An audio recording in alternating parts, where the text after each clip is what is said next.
இயேசுவின் நாமத்தினாலே இந்த மாலை நேரத்தில் உங்களை அன்போடு விட வாழ்த்துகிறேன். வேதத்தின் வெளிச்சம் என்ற நிகழ்வின் அடிப்படையிலே நீங்கள் அழைக்கப்பட்ட அழைப்பை பாருங்கள் என்ற வசனத்தை நாம் தியானித்துக் கொண்டிருக்கிறோம்.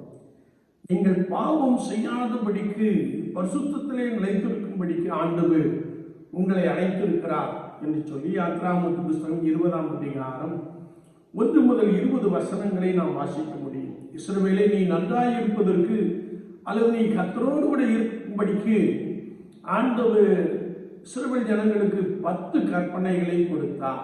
இயேசு கிறிஸ்து அதை சொல்லுகின்ற பொழுது பிரதான கற்பனை என்று சொல்லுகின்ற பொழுது உன்னை நேசிப்பது போல பிறனையை நேசி, எல்லார் மீது அன்பு கூறு என்ற ஒரு கற்பனையை கொடுத்தார் என்பதை நாம் பரிசுத்த வேதாகமத்திலே தெளிவாய் அறிந்து கொள்கிறோம். அது மாத்திரமல்ல, ஒரு மிகப்பெரிய வாலிபன், மிகப்பெரிய செல்வந்தனான ஒரு வாலிபன் இயேசுவண்டை வந்து நித்திய ஜீவனை சுதந்திரத்துக் கொள்வதற்கு நான் எந்த நன்மையை செய்ய வேண்டும் என்று கேட்டான்.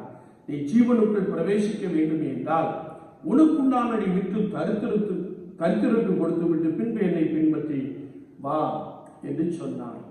அது மாத்திரமல்ல, நாம் இந்த உலக வாழ்க்கையிலே கர்த்தருடைய கற்பனைகளை கைக்கொள்வதன் மூலமாக பாவத்திற்கு தப்பி நீதிக்கென்று பிழைத்திருக்க முடியும் என்பதை குறித்து வேத வாக்கியங்களிலே நாம் நன்றாய் அறிந்து கொள்ள முடியும். பரிசுத்த லூக்கா 1:6 நாம் வாசிக்கின்ற பொழுது, சகரியாவும் எலிசபெத்தும் கர்த்தரிட்ட சகல கற்பனைகளின் படியையும் நியமங்களின் படியையும் குற்றமற்றவர்களாய் நடந்து நீதிமான்களாய் காணப்பட்டார்கள்.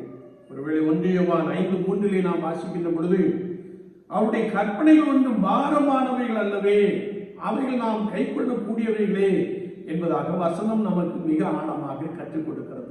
பாவத்திற்கு தப்பித்துக் கொள்ளும்படியாக, பரிசுத்தத்தை காத்துக் கொள்ளும்படியாக கர்த்தர் நமக்கு கொடுத்த கற்பனைகளின்படியாய் ஓடுவோம், நித்திய ஜீவனுக்குள் பிரவேசித்துக் கொள்ளுவோம்.